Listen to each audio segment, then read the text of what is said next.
you looking at your thing?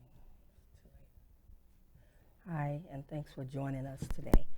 Um, my name is Miriam Smith, and I have guests here with me. That is Jessica Nyfield and Regina Mason and Love Turner.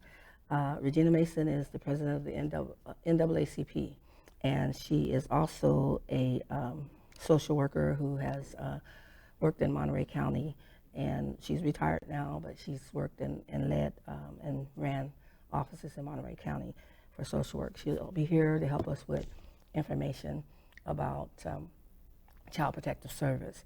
We're here to talk about kids. Well, first I want to make a disclaimer. Also, Jessica Nyfield is an attorney that's with us, and she's worked on a case, and she is interested in helping. So she's here today to share and to be a part of this audience so that we can get information out to families and to people in their home. The whole ideal is that we have a household conversation. So I want to get this conversation moving in people's houses, people talking about it and people watching and people learning. I think information is valuable, education is important. Sorry that we're late starting. I just want to say that we are not here to bash Child Protective Service. So I want to make it very clear that that's not what we're doing. And I want to make it very clear that we're here to educate and to inform and to make sure that people walk away with information that can help protect themselves against false allegations with CPS and against the anonymous tip line that you never know who's calling in. It could be an angry parent, other parent with another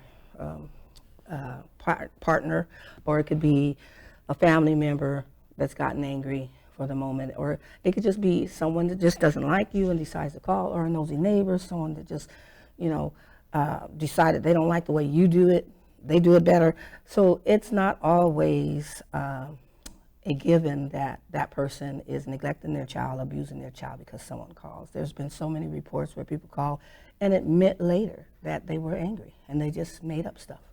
And there you go, people's lives are destroyed. So we want to talk about how to protect and help your family, keep them from being traumatized and destroyed, because once CPS gets involved, then they have a year to build a case. And that case usually will start from them investigating. And if you don't know your rights when the investigation starts, then that's where a lot of times your kids can end up in the system or not end up in the system. So I'm so looking forward to myself hearing Regina Mason talk about her experience in the system, because she has worked in the system. So we just want to help families. Predominantly African American children are taken 40% more across the country into CPS care, and then they are kept 40% longer. So we want to make sure that parents are aware. And they are taking poor kids because they don't have the means to fight, not because the parent was a neglectful parent or not because the parent was an abuser. It's because they don't have the means. They don't have the money to get an attorney. And right now we have 11 attorneys in the state of California that fight this, top attorneys that fight this dependency. And there's a 15 to 20% chance of winning.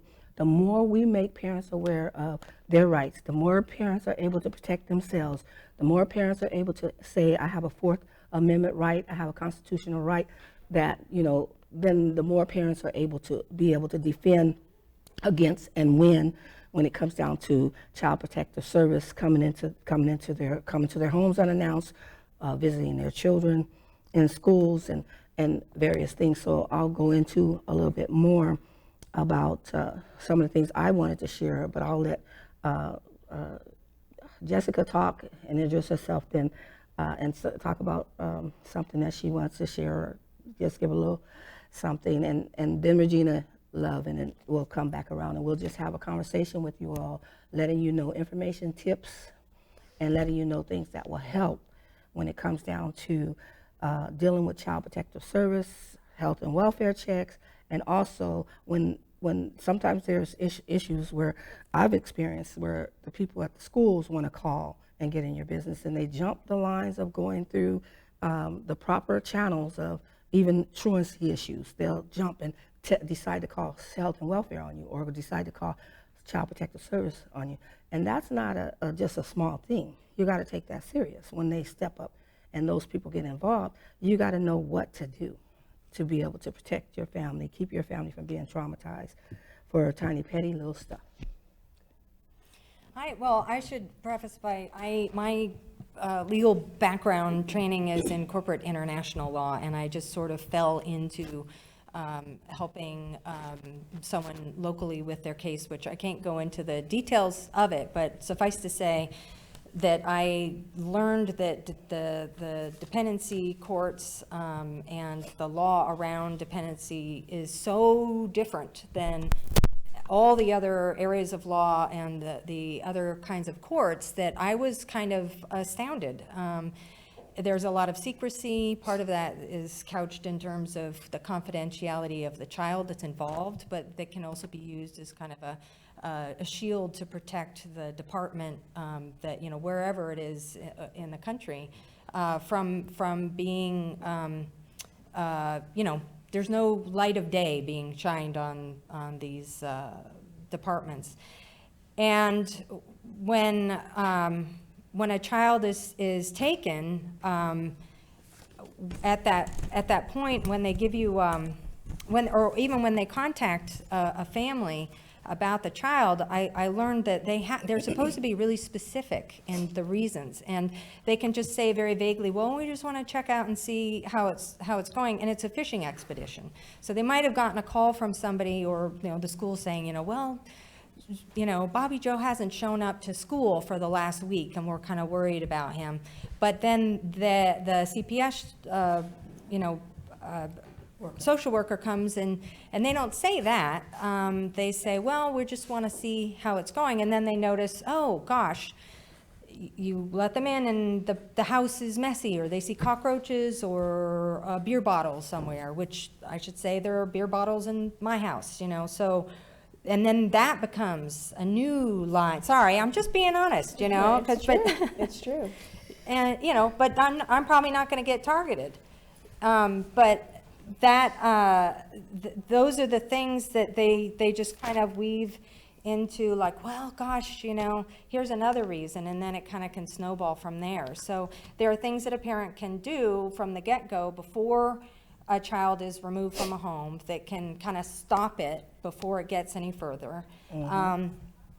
And if parents, I mean, the sad thing is that if you're not already in contact with the Department of Social Services, you're probably assuming that you're not going to be. So you're not going to be educating yourself about what you would need to do if a social worker showed up, right? And if they already are in contact with you, then you're already, you know, time is of the essence, the clock is ticking, and that you would need at that point to really take it very seriously, because you could lose your parental rights very quickly. I mean, if a child is less than 3 years old, it's a 6-month case, and they're going to try and resolve that as quickly as possible and give the child permanency. And I know you referenced some constitutional rights that people have, but the law has changed, and it's no longer that you have a constitutional right as a parent to your child. Your child has a constitutional right to their happiness and life, and the court gets to make that decision of what's in the best interest of the child. The child doesn't get to go, you know, I really like it here. If they decide that the child would be better served in somebody else's home, then they can make it happen. So it's just something that people need to take very seriously. And after I learned about it, I'm just like, oh God, you know, I look at stuff I do, and, you know, it's paranoia inducing. But anyway, sorry. You're on and on. You're fine. It's Go ahead. It's definitely real. It's definitely real. Yeah, well, so I have worked in the field of child welfare for many years, and I retired about 3.5 years ago. And I've worked in several different units of child welfare, and I'm going to take you through the beginning. What happens is calls come in from a myriad of different places. They come in from mandated reporters. Mandated reporters, none of their information gets to be disclosed, whoever the reporting party is. They come in from neighbors, families, just a myriad of different people. And what happens is, once that call comes into the hotline, then there are social workers that are, they're generally master's level social workers that are answering the hotline calls. And there's something now with regards to child welfare redesign, a screening tool called structured decision making. That tool is supposed to help take the biases out of going out into a family's life. Just because someone called does not mean that the child is in the home being abused. So structured decision-making tools, the social worker will ask a series of questions of the reporter. So there's either a sexual abuse, general neglect, severe neglect, or physical abuse or emotional abuse. And so once the call gets screened, then a social worker has, if it's an immediate, then that social worker is going to go out within 2 hours of the call. That's called an immediate emergency response. And once the immediate emergency response gets acted on, then the social worker will show up wherever the child is alleged to be. For example, if the child is at school, the social worker will show up to the school. Now, there are some new laws that came out right when I was leaving around parents having rights to not have a social worker go to the school to see their child. However, if the reporting party reveals that there is a bruise or that the perpetrator is in the home and has access to the child, then that social worker is going to have to see that child. And so then the other two things that happen are if the tool reflects that it is a 10-day, then the social worker is going to have 10 days from the time that call came in to the hotline to go out and engage with the child.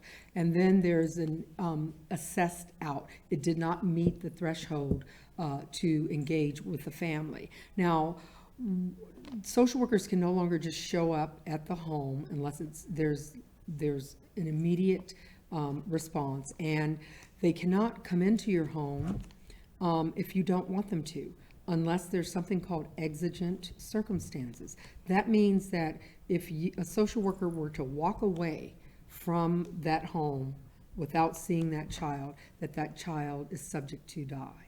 And that's what an exigent circumstance would be. So you really don't have to engage in a dialogue with a social worker. You can say to the social worker, you know what, I really don't want you to, I don't want to talk to you about anything.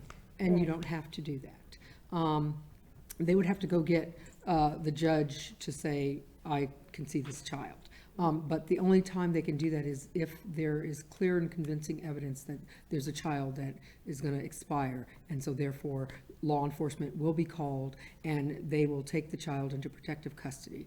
Once the child is taken into protective custody, it doesn't mean that the child's going to remain in protective custody. What it means is that that child is going to be assessed. So whatever the allegations are, for example, the child has a black eye.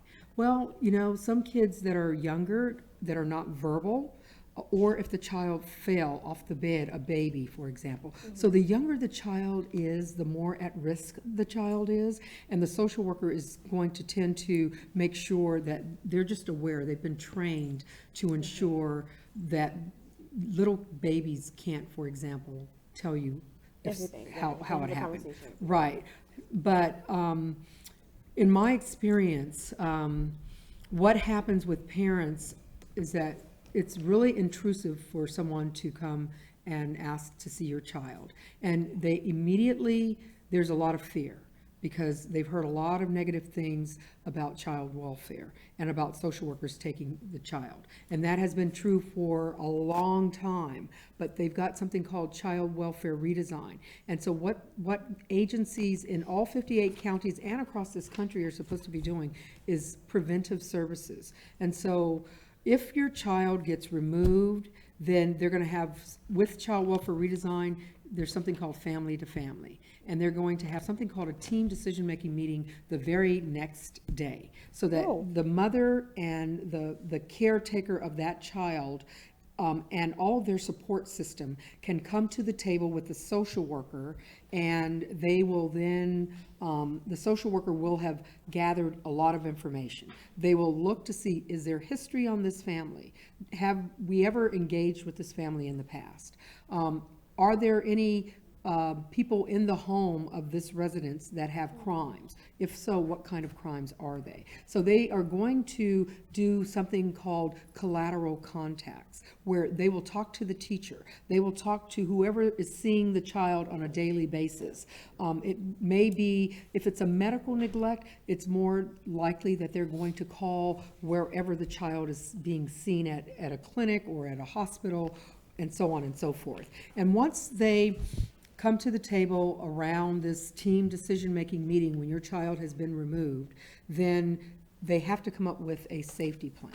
Now, a parent is told you can bring all of your support system to the table on this next day. And it is very important in Monterey County, and if other people are watching all over the country, I'm assuming they have other similar protocols and processes in place to bring your support system. It can be your pastor, it can be, you know, a friend of the family, someone, the godparent, who can take your child if the social worker says your child, it's not safe for the child to go home. What you want to try to do is avoid getting your child in the doors of the court. Because once the child gets into the court system, life as you know it, as a poor human being, is over. Because you have to rely on an appointed public defender if you're living in poverty. Now, what I have seen is in Monterey County, and I've talked to colleagues in all 58 of the other counties because we've crossed paths on various and sundry cases when we get cases from other jurisdictions. But what I have seen is people that have money immediately lawyer up, and they tell you to talk to their attorney. And things change quickly, and those tend to be people of privilege. And so people of privilege get really a different treatment than they do if you don't have your own private attorney. I've gone into homes all over this county. I've been to all the way to Gorda, to the Santa Cruz County line, to Lockwood, and to Parkfield. And I have seen throughout Monterey County, I have a pulse on most communities, and through my career in child welfare as both a frontline social worker as well as a supervisor of investigators. I trained investigators to do their jobs when they first came into the field. And so what happens is it's all about the training. If people are trained appropriately and they respect other human beings, they are going to go into your home or come to you in a humble way with respect. And they are going to treat you with respect and dignity, because that is what is supposed to happen. Just because you got a call that there is an allegation does not mean that it is true, and it does not mean that it is child abuse. And there are countless referrals. It could be poverty, where, you know, there are an unkept home. Well, what are you going to do? Well, you know what? The social worker right there on the scene could tell the parent, okay, do you have a friend that can take the kids overnight? And, you know, that you can make a plan for your own child without having the system involved. Do you have a friend that can keep the child? And I'm going to give you, 2 days to clean the place up, for example. And they can come back in 2 days to clear the home. And the social worker, there are some, they would have to sign a release of information, and they would have to actually talk to the person, and that person would have to agree that, yes, I will be willing to take the child, per the mother, and because the system's not really involved, they're just doing something called safety planning. And safety planning is very important when you're dealing with child welfare, because at the end of the day, it is about the safety and well-being of that child. And so those are some things that can happen. The other thing is that with child welfare redesign, there's something called differential response. And in Monterey County, they have a program called Pathways to Safety. And they go out, they tend to have community workers that have been hired by this agency go out with a social worker on the 10 days, and if it doesn't meet the threshold of engagement with the family, in other words, the tool that you've used to screen the referral that has come to that hotline says it doesn't meet the criteria according to the Division 31 regulations for us to interfere with this family. And so therefore, they kick that over to another community agency, and then that person will make a phone call and say, hi, we got a call that maybe you might need some help, and that kind of thing. So they don't even have to go out. Now, there is a protocol, a drug endangered child protocol in Monterey County, whereby if a child is born in any of the hospitals, positive tox for methamphetamine, and there are other mitigating circumstances. For example, the mother has disclosed that she used meth, the baby tested positive, the mother tested positive, the mother's homeless and has nowhere to take that child, then that would warrant an immediate response where you will see a social worker go to the hospital. And even then, it does not mean that the child needs to be removed from the home. The parent can call the grandparent, and the grandparent can get cleared, and they can do an informal situation with the mother. And the mother should be allowed to get drug treatment, and even if the mother doesn't have a place to take the child, and there is a family member or a loved one or a close relative or any friend that would clear a background, that would be willing to keep the child until the mother gets the help that the mother needs in order to overcome whatever her substance issue is. Then what happens is the social worker can open up something called a voluntary family maintenance case, and that can go on from 6 months to 12 months, where they can find a placement in a drug rehab facility, and the mother will then go and get drug rehab, and then they can even bring the baby with them once they find that placement. So there's a number of things that can happen without a social worker removing a child and going through the court system on a formalized basis. However, what I know for a fact is that communities are often left out of the equation in terms of who those players are in the communities. They are not going to the likely sources, and they're not done in a culturally congruent way. And they're not really, they may hire people that look like you, they may hire Latinos, they may hire African Americans, but that does not mean that those people are from the community. And when those people do come into the system, then they are on probation. And there are policies, protocols, procedures, Division 31 regulations, and a whole learning curve before a person gets comfortable in their skin around how am I going to protect a child. I also had the pleasure of sitting on the child death review team, seeing children that had expired and whether or not they had come to the attention of child welfare. And of course, we know that there is a case right now going through the courts where children have expired. And so right here in Monterey County. But in all 58 counties of California, before I came here, I looked up some data in on a site called kidsdata.org. Okay. And children of African ancestry in counties like San Francisco, 15 per 1,000 children are removed. That's the highest rate among the groups demographically of Latinos, whites, Asians, Native Americans. And I looked at all of the counties, and all but a couple of the counties had higher rates of Native people, Native children that were removed. But all the other counties that had children removed, African American children in places like Butte County.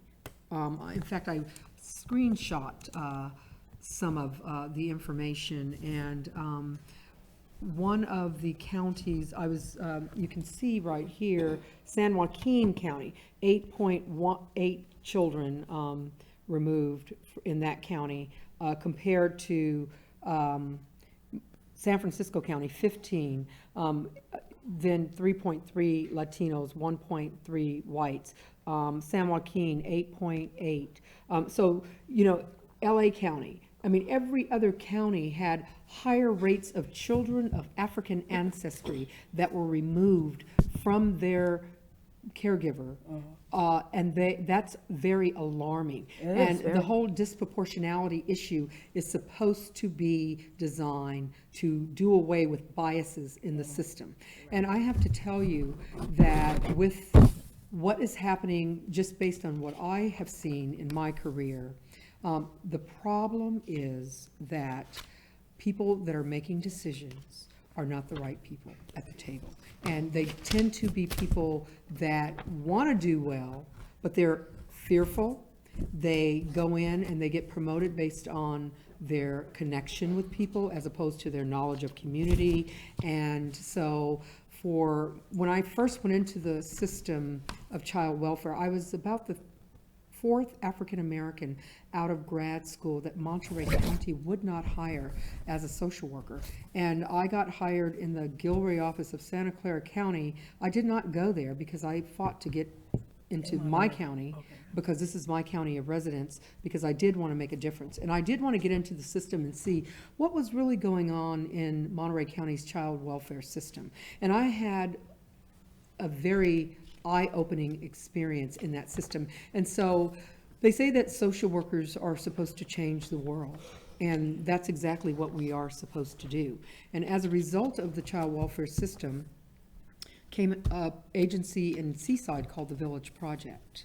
And the Village Project provides culturally congruent services to all people that we serve, whether they're people of African ancestry, Latinos, whites, whoever we serve. Our approach is to work with them from a cultural perspective. The other thing is that most people in the community trust people that they know. And you know who the players are in your community. And so we are going to be engaging with Monterey County's child welfare system to work with them, to help them overcome some of the institutionalized racism that continues to exist in the county. They do have a new child welfare director in Monterey County, and she is a woman out of the community. And so I know that there's great changes coming about as a result of that, but the community must get involved in order to bring about the needed changes that have to happen in the child welfare system. Can I interject some of the points that you made about how things are supposed to go and how important it is to get things resolved prior to the child getting into the court system? I was able to look at what happened with a case from the very beginning and see how the Department of Social Services was representing things as time went on. And all the original visits, the home visits, even though they were resolved as like, no problem, we don't need to do anything, the second the social services and the court system decided, you know what, we need to take this child out, things started changing. And suddenly it was, you know, even though the issue had been one thing about the, you know, a child, I can't give details about it, but suddenly they were throwing in details in their descriptions of the history of the case that had nothing to do with the original reason that they had shown up at the house. So basically what it ended up doing is kind of casting aspersions on the family. So, you know, even though it doesn't matter, or it shouldn't, about like whether or not you have a pile of clothes that need to be folded on the couch, Right. and why would you put that into the report? They would write things, you know, just sort of artistic licensee things, and they would show up in some reports and not in others. And because there's nobody looking over the shoulders on these, and if you're a parent and you have a court-appointed attorney, and that person doesn't say, hey, you know, let's sit down and go over report that came from the Department of Social Services that's recommending what we do or what happens with your child, if you don't go through it and say like, God, well, that's wrong, like that fact never happened, then that may end up going into record. And you can't argue that those facts were wrong later once you passed your hearing on it. It just gets accepted, and you might not even have any idea that they're saying that. I saw Right. one there, they said like, there was the family member said the child liked to play with knives. And that was like not mentioned anywhere else except months after the child was detained. It's like, why did you throw that in there? Well, once the child gets detained, then they're going to have to build their case. Right. And But so they're going to add those kinds of things in there Right. to build their case. However, what I would say is that every parent has a right to the referral that came in on them and the investigation. They do have to redact the information to protect the identity of the reporting party. And then once that parent goes through that report, then they need to write a letter, put it in writing, and and make sure it gets there so that that social worker can upload it or reference it in the system. And then that way the parent has some way of really telling the truth of what Right, really happened. right. The other piece to that particular situation is, I don't know the case, but what I'm thinking is, why didn't the mother or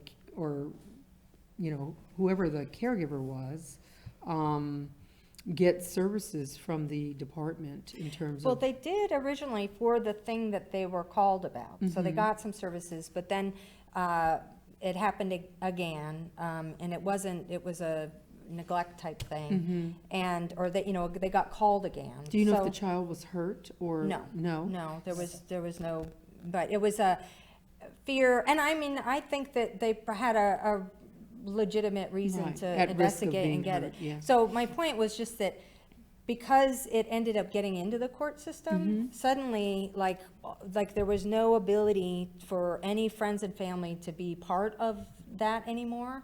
Like, you can't bring relatives or friends into the hearings to give you moral support. You have to be, like, the only people allowed in the court are people who are actually named parties to the case. Right.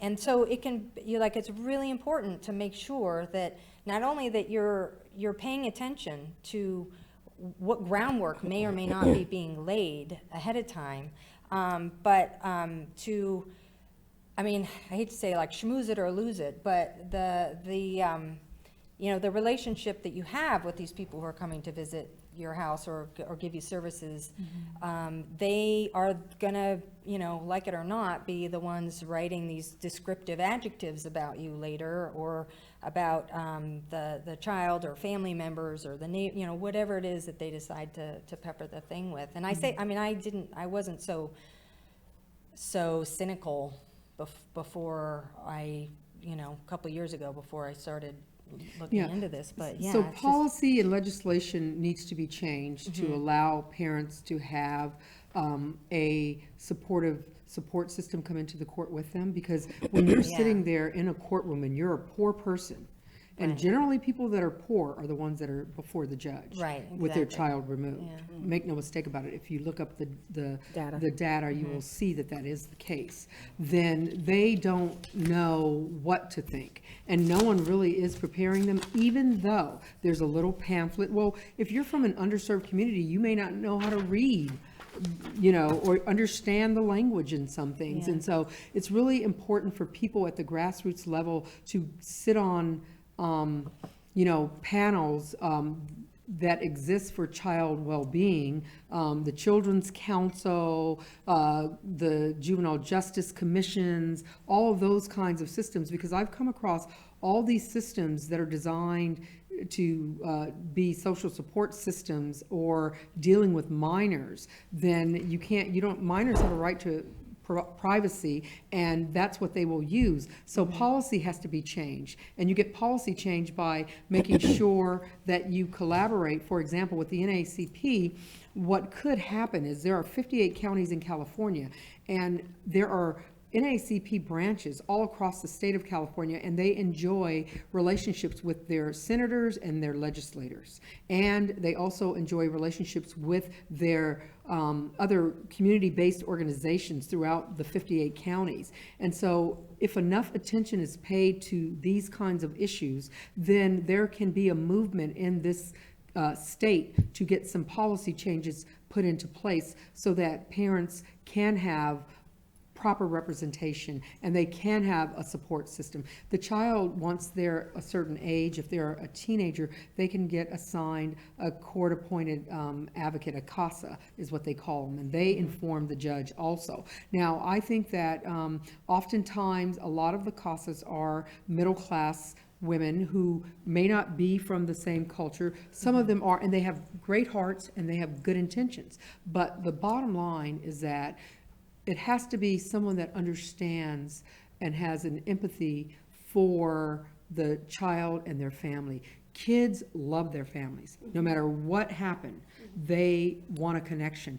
I happen to have worked in one of the offices in Seaside, and a little girl had aged out of the system and had come to our agency with a lady who saw her kicked out of the system on a bus stop in Seaside. You mean out of the foster care system? Right, because she aged out at this Right, time. right. At this time, they 18. didn't have a lot of transitional stuff happening, or even if they did, due diligence wasn't happening with regards to certain kids. And this happened to be an African-American child.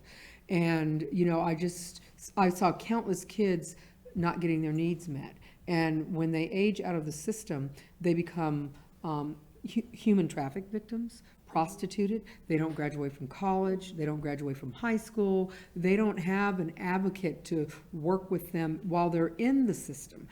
So there's a lot of resources that are not put up front with the child and even with the families of the children to prevent them from going in there in the first place. Like, how do you deal with a mother or a teenage boy, for example, who may be 14 or 13 years old, who literally is not following the rules at home and maybe living with a relative caregiver? Well, that relative caregiver, there's nowhere to take that child to say, can you give me some respite and help this child? Because then what ends up happening is that child goes back to school, and they've got this school to prison pipeline where they're going to get suspended, expelled, their mental health needs are not being met, and then they're going to end up in the juvenile justice system. And I've seen countless kids in that system as well. And so the systems are very, very broken, and we have got to fix them. And so because I happen to be a social worker and I happen to be president of the Monterey County branch of the NAACP, I am starting to, because we have a myriad of other issues happening as well, but this is one that is near and dear to my heart. So I am starting to spread the word about the child welfare system to my counterparts all throughout California. And so it's time to write some resolutions to get on these civil rights radars so that we can change the way things happen. The other thing that needs to happen, and this is the best advice for a parent who has already gotten their child removed, is to, number one, do whatever your About to say the same thing, do what they say. do whatever your case plan, and you're supposed to be by law involved in helping to create your case plan. Do what it says do. If you're using drugs, you need to make sure you get a sponsor. You need to not relapse. And there's a lot of things in it that you can influence. But the other piece is that if you feel that you're being treated unfairly, then you need to go to an outside group such as the NAACP, or if you're from LULAC, go to LULAC. And you need to get the outside people involved in knowing this is happening to me. And you need to make sure that you have a support system from the grassroots community that is going to be watching and to be there with you and helping to guide this process. Because if you don't, you're subject to never get your child back. And if your child is under the age of 6 months old and you have an infant, you're going to have you're going to have 6 months to get your act together. And 6 months is not nearly enough time to deal with a lot of the issues. But again, with child welfare redesign, you should be able to have a safety plan that you yourself can put in place. And they can open up a voluntary family maintenance case. What happens is when parents get their children removed and they are on public assistance, and they're living in Section 8 housing, and oftentimes that's the plight of the poor, then they not only lose their child, but they lose their housing and any resources. So some things need to happen that are different in terms of making sure that that parent has financial stability as well. And a lot of the parents that I've seen have trauma themselves that is so unresolved and that has never been dealt with in the past. And so, again, the cookie cutter approach to doing child welfare happens, and unfortunately, because the outside is not involved, people from the outside are involved that they want to be involved, but they're not going to the right players. They're going to people that they feel comfortable with. You've got to get the community involved. The community, these are our children in these various communities, and the community is willing to help, but the community's not asked for help oftentimes. Right, I'm gonna have and, Sure, okay. and, you know, the casualty is the families that are on government assistance. They're the casualty, because we know that America is run like a business. And if you're taking from it and you're not putting into it, you're the first people that we cut off. And so I think it needs to be, because I have a lot of points. I mean, we've been talking about a lot of stuff, and I wanted to go back to the beginning. I know we don't have a lot of time. I mean, I don't have any children, but I'm very empathetic for the women who find themselves in the system and out of fear are challenged to do certain things, and who can't do certain things because of financial incapabilities. So I have some really big questions. One of them was, because you had brought up earlier, and I'm so sorry to go back to the beginning of the conversation, but I do have people that I put online that are watching. They need to know certain things like this. And it's first you have the caller, the person that calls in, and the bias that you had for that. Right. Are we looking at the bias of the parents? Or are we looking at the bias of the caller? Do they ever investigate a caller or someone who brings certain things to so they don't. So we're going off of a lot of times, and I hate to say it, but we're human and we are allowed to feel hate. I'm hating on you, and I don't like what you're doing, or you're not doing it my way. I'm watching you, or even the small things are your daughter has a stain on your shirt, so you're a horrible parent. Did you know that? Because she may have spilled some milk on her shirt and you saw her after school, so you're a horrible parent. You're not cleaning her clothes, you're not doing certain things, and so they're calling on you. So they never investigate the caller. They immediately go to the home. They immediately start attacking the person, and they don't get a chance for any defense. And now that backs up a parent, that backs up a family in fear. You know, so either you have one or two choices. You either abide by the laws that they give you, which aren't a lot, because honestly, well, not honestly, because I haven't been in a situation. It's hearsay for me, and watching parents and how they deal with stuff.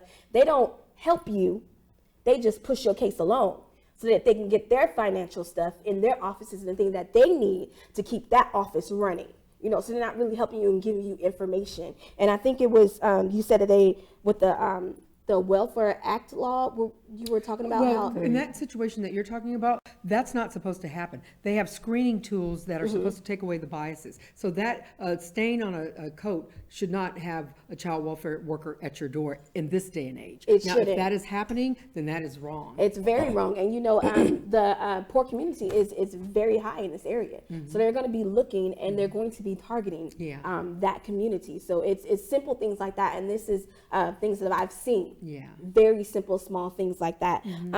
Another thing is the whole money issue. Not us. I'm so good at the people talk. You put parents in situations who are lacking the funds to even do anything, and you require them to do so much. And it's funny how it stops with welfare as far as I think it's like the cash aid and then the EBT. Right. But then what are other programs, counseling and everything outside of that they can get into? What are, for the parents who can't get access to a bus pass, that aren't a part of a rehab or a rehabilitation center that gives them a free bus pass? How are they able to get to these appointments? Right. How are they able Yeah. to do certain things? So you're really blocking them in everything. Well, they're like every supposed block. to have resources for parents that make sure that they are able to get to counseling, that make sure that they are able to get to where their court date. So they have bus passes and things like that. Now, if the parent is not getting that, then they need to be calling the supervisor of the social worker saying, hey, I can't get there, and telling the judge and telling their attorney. Oftentimes, the attorneys are court appointed and they see the parent like right before they go into court. They look at the data on that's written up by the social worker. And so it's very important for a parent, once they are in the court system, to make sure that they understand what is going on. And they have to ask the social worker, please, I don't understand. Can you tell me and explain this to me? And your court-appointed attorney. And I always tell parents to put things in writing. And even if they can't write themselves, then go to an outside person and say, can you write this, help me with this letter, so that I can make sure that the judge has this. Because if the judge knows that a parent is not showing up because they don't have a bus pass, then the judge is going to not look favorably at the social Yeah, welfare. and I should also, so some parents, if you don't live with your child and your child is with somebody else and something happens to that somebody else, like they get hospitalized or they have some problem, the court doesn't look at, like, they're not going to buy you a plane ticket to get there. So, you know, but they're going to expect you, no offense, but I read so many cases and there was just this kind of like, you know, bless their hearts, but you know, those parents they just don't care about their children enough, or they would just slit their own wrists to get here somehow. They would swim across the ocean, or you know, or give up their job in order to live homeless on the street outside our offices so that they could attend our meetings, you know, and Even though they're in another country. Well, you know, or another state, it's as or good you as know. the social worker advocates for, because in a situation, a social worker can advocate to get that child back to the birth parent. Right, If the birth right. parent clears, and they can call one of the, we've had several situations that I'm aware of where people have been called and you talk to the folks in the other country, and we've even had kids get taken back to Mexico and all kinds of other places. And so, you know, that can happen. Yeah, I've seen it's- this happen in other states. I have a family member that had a child, and they were willing to fly the child back to California. He had went out there with a stepfather. Well, really, the mother's boyfriend who had a baby by him, and she had ended up in jail. But that was that for And- placement of the child, though, right? No, the child got put in the foster home, and they were going to fly him back to California. So I've seen it happen, but then the breakdown happened, and they didn't never do it. And the child ended up back out here at 16 years old, running away. And that's what happens a lot of times. So there's an But, intercompact ICPC, the acronym, Right. I can't remember exactly what it stands The for. interstate. Yeah, But we so, need to get as much information out to people. Right. So that they can get the resource and the help that they need. Because a lot of things that I hear Regina saying is not happening. And even in the case, what you were dealing with, I'm totally familiar with that case, from the mom to the dad. And that person was in, Jamaica or wherever. Okay. Can't say anything. But anyway, cases. the bottom line is that it wasn't what you're talking about, Regina. It wasn't that sympathetic. It wasn't that. And just, I need to share my part on something that recently happened with me. I'm helping a mother, or I have been helping a mother who has children, and who was targeted at the school district, at the school. And so that mother and her friend moved to another school, and I was still helping them, supporting them and everything. And that school started targeting them. And then I got involved, sent a letter to the principal, and the next thing you know, social services was at my door looking for my grandson who had left. Never stated why. I said, well, what's the problem? What do you need here? They came one day, and I know it was all sent by this principal. I got a letter from the principal later in the email. Oh, I got your wrong email, and so missed school so many days. And so I'm like, this principal been emailing me for 3 years. All of a sudden, the email is wrong now. So we have to be very careful with people. They have the social services, CPS, have too much unchecked power. Principals, if they don't like you, or school officials, they have unchecked power and unnecessary authority, and what they also do with that unchecked power and unnecessary authority, they abuse it. And so in my case, when the social workers showed up at my door and I asked what the problem was, the lady never wanted to tell me why she was there. Well, if you'd have said, oh, your child is truant, then I would know exactly what's going on. Oh, because I know I was helping this parent, and I know I had sent a letter the week before, not even a whole week Right. before, about this parent's child to this particular school. So the social worker refused to this particular principal. And I had the parent write the letter too, her part, and I wrote what I felt. And it said to him, so you got eyes on you about this family, and we're protecting this family in this community because we protect our families in the community. That's my thing that I want to send a message out to the community, is we're going to help protect families. And I in think our that community. the point about So- the community is really It's, important. it's important. And if we stand up and start noticing and paying attention, we're going to start a crisis team, and we've already started working on that, and our crisis team is going to do that. We're going to show up and help videotape, and when people have calls to us about CPS is at my door unannounced. Can I make a And- point about the videotaping? Okay. Okay, because we talked about this kind of. No, So- don't make a point. We're running out of time. No, What's that? well, nobody has to, if somebody comes into your house, they don't have an expectation of privacy. So you can videotape them without them knowing about it, as long as they're not in the bathroom. Okay. And you don't want, I'm sorry, but what I was told by people who are experienced in dependency law is you actually don't want to set up that relationship with a social worker where they know you're videotaping them, because then they may act differently or think, and it's like somebody who knows they have the right to say no to a cop who asks for a consent search. Now they're going to spend 20 minutes trying to figure out how to get in your pockets, So you just, you can, You don't have to know. secretly record them. You can just put the audio thingy on your phone and record what they say, and then you've got that for later, for what really happened. And that's what we plan to do. But we don't plan to secretly record anybody. We plan to show up, record them. Yeah, And let we them plan know to, that you're and families will get a phone number, and so I will get this information out, start getting it out into communities in the Tri-County area, Monterey area we're working on right now, and we'll get into the Santa Cruz, even Santa Clara area. I have a parent there that's been calling me, and there's another parent. So we will get this information out into these different areas and help these parents, because we will show up, videotape, and help them with a legal defense, because when a child does get taken, you have 72 hours to get before a judge if it happens. But in most cases, sounds like in Monterey County, from what Ms. Regina is saying, that they're supposed to try to work with you to keep you from getting before the judge. So, unnecessarily children are being removed. Over 78% of the children that are being removed should have never been removed in any county in the United States. So we need to start looking at that. So we got about 60% of kids that you could just work with them with issues in the home. And so, for instance, in my particular situation, when the CPS showed up, they wouldn't tell me what they were there for, but they said they're looking for such and such person. They called the mom, and they called the grandson, and they called another grandson. And I said, oh, you have the wrong address. And so they showed back up the next day with 6 or 7 cops.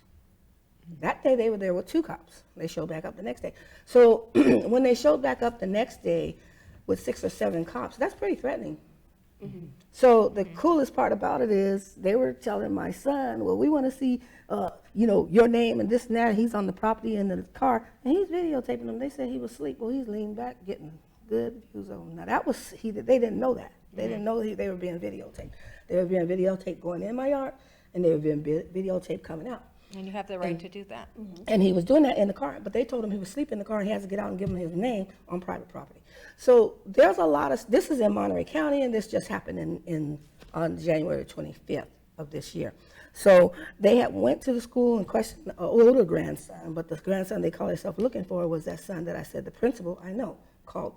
And so my point is you have those things, there's certain protocol, but they don't follow it. The social worker, I told him when I came, my son called me on the other phone and said, so they're here, Mom, cops, a whole lot of cops, and the social worker's back. And he had already videoed them going in the yard and coming out, and they were standing there harassing him at the time that I came up with my video, got out the car, the video, and said, get off the property. Well, I'm supposed to be really nice and sweet, right? But I said, get off the property now. Yeah. And so I'm saying to them, get off the property now, and that social worker is still on the property. And I said, do you have a warrant? Unless you have a warrant, get off the property.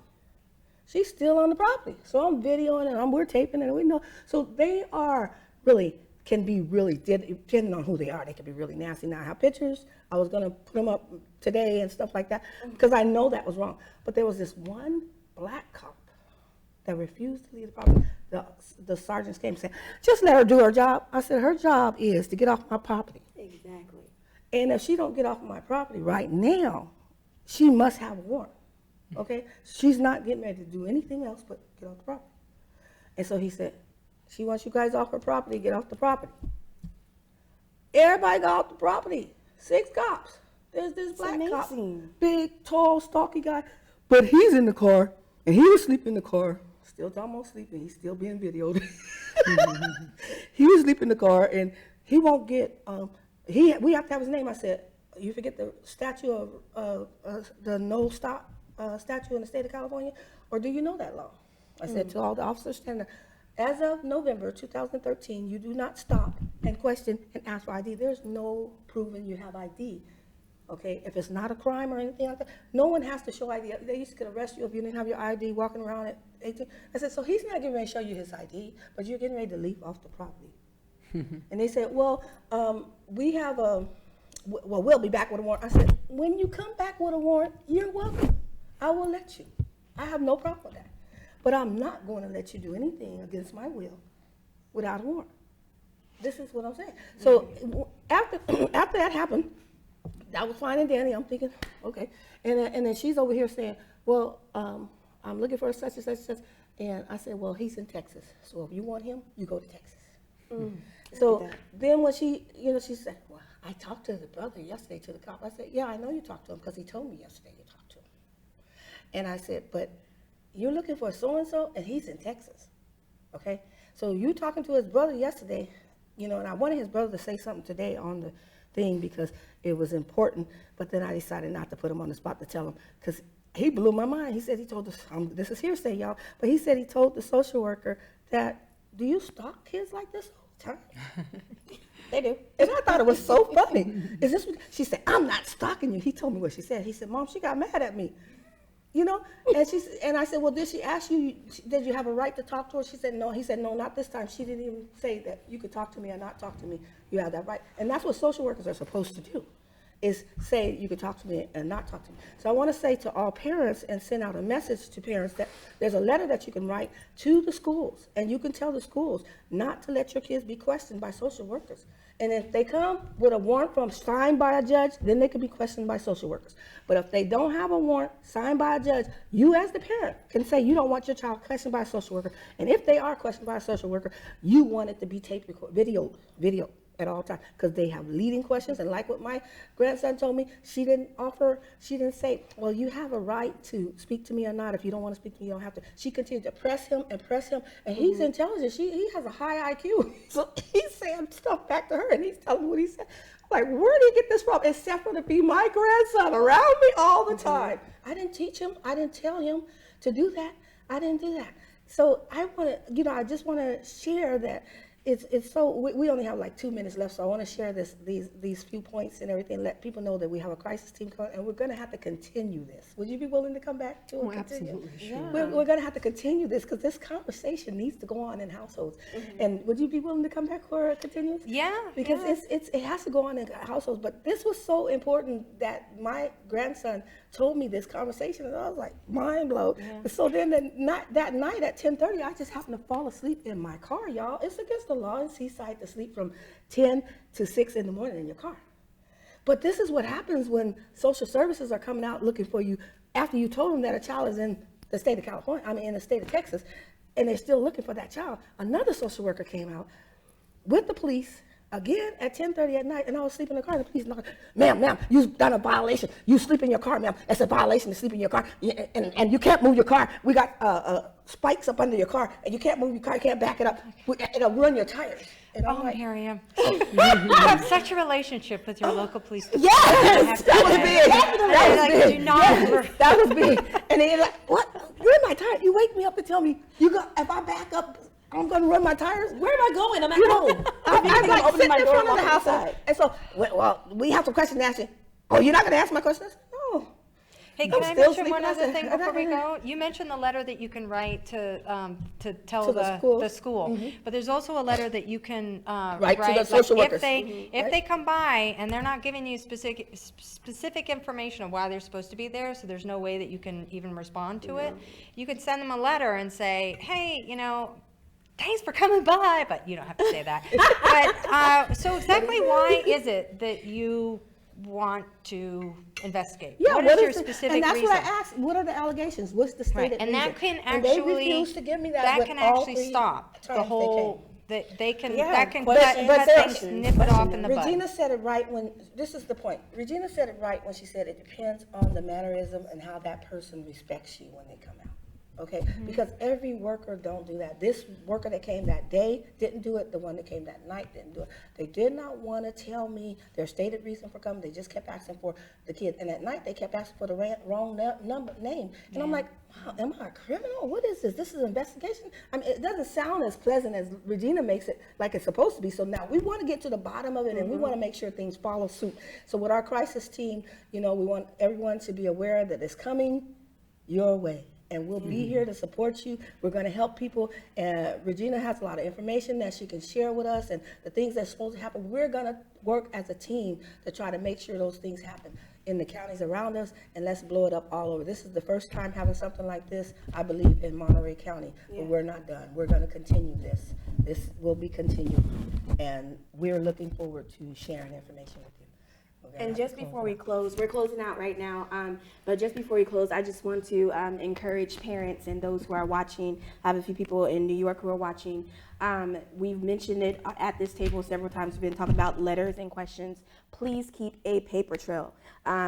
Senator Nancy Schaefer, she said there is no responsibility and no accountability in child protective services. You really don't have any rights, honestly. They'll tell you you do, but it's all a game and joke. And so what you really need to do is keep a paper trail. Write everything down, write every notation. I'm talking about dates. I am talking about times. I'm talking about the person. Ask questions. You will know who is really on your team and who is really fighting for you when you ask questions, because people get tired of answering questions. And you will know who is for you and who is against you. So ask questions and keep a notation, keep a journal. Paper trail, paper trail, paper trail. If I've learned nothing else from my beautiful mother, that is to keep a paper trail on everything. I'm talking about gas receipts, everything. Everything, keep a paper trail. Because at the end of the day, you may not be able to afford counsel. You may not be able to afford a lawyer, but you got a paper trail. And you can hand it over to the people who are in charge and let them know, I did do this. I did try. I did my best. I was financially inept, but I did what I could do. And one thing I could do was record and keep a paper trail. Okay? Thank you all so much for listening and our Resistant TV and the corrupt business of child protective services. But we're out here fighting for you. We hope that you all join us again. Yeah, yes. We have people actually out here fighting for you all. Okay? We do. Yes. We really do. And don't be afraid. Again, please don't be afraid, because that's the one thing they want to push into you is fear. If they got fear in you, then they know that you're not going to work and do anything. You're going to be too scared and back into a corner. So you got this paper trail. You got it. Signing off, everybody. Okay. Join us the next time. Yes. Thank you. Thank you for having me.